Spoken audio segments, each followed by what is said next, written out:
SBS ગુજરાતીમાં આપનું સ્વાગત છે। વડોદરાની રાજસ્તંભ સોસાયટીમાં વરસાદી કાંસ ઉપરનો સ્લેબ તૂટી જતા સ્થાનિક લોકોએ કોંગ્રેસના કાઉન્સિલરને સાથે રાખી તંત્ર સામે આક્રોશ વ્યક્ત કર્યો। વડોદરા શહેરના રાજસ્થાન સોસાયટીમાં વરસાદી પાણી ભરાવાની સમસ્યા યથાવત છે। તેવામાં વરસાદી કાંસ ઉપરનો સ્લેબ તૂટી જતા લોકો મુશ્કેલીમાં મુકાયા છે। લોકોમાં અકસ્માત થવાનો ભય ફેલાયો છે, ત્યારે સ્થાનિક લોકોએ કોંગ્રેસના કોર્પોરેટર બાળુભાઈ સુરવીની આગેવાનીમાં તંત્ર સામે આક્રોશ વ્યક્ત કર્યો છે। સ્થાનિક લોકોનું કહેવું છે કે દર વર્ષનો આ સમસ્યા છે। પાણી ભરાય છે, રોડ પર જે ગાબડા પડી ગયા છે, વરસાદી લાઈન છે એનો સ્લેબ આખો તૂટી ગયો છે। 3 વખત કોર્પોરેશનના માણસો આવીને રિપેર કરી ગયા છે, માત્ર ઠીકરા મારવામાં આવ્યા છે। હમણાં રોડ બનાવવા માટે આવ્યા હતા, આ ફરી રોડ પર ગાબડા પડી ગયા છે, કામ વ્યવસ્થિત થતું નથી। હવે તો વિરોધ કરીશું ત્યારે જ કોર્પોરેશન જાગશે।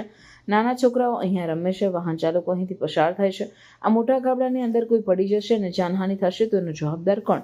કેટલી વખત આ ખાડાના લીધે લોકો સ્લીપ ખાઈને પડી ગયા છે। અમારી માંગ છે કે આ સમસ્યાનો કાયમી ઉકેલ લાવવો જોઈએ।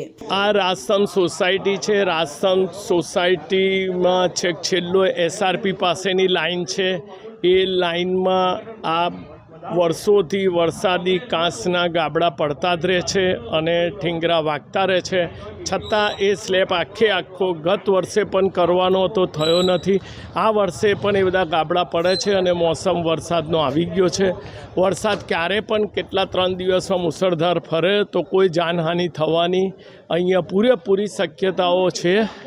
તમારા વિસ્તારમાં દર વર્ષે એમ બહુ પાણી ભરાતું હોય છે ને આવા સ્લેબ તૂટી જાય તો કેટલું નુકસાન? બાળકો બી રમતા હોય, બાળકો રમતા હોય છે, વ્હીકલો 2 વ્હીલર 4 વ્હીલર જતાનો મેઇન રોડ છે, એ મેઇન રોડ પર અડધો રસ્તો રોકાયેલો છે સાહેબ, અને અડધા રસ્તા પરથી આ જવા આવવાનું જોખમ છે અને બાળકો રમે તો 100% આની અંદર પગ એનો ફસાઈ જાય એ સ્થિતિ ઉત્પન્ન થયેલી છે। શું નામ તમારું? હું સતીશ પટેલ બોલું છું।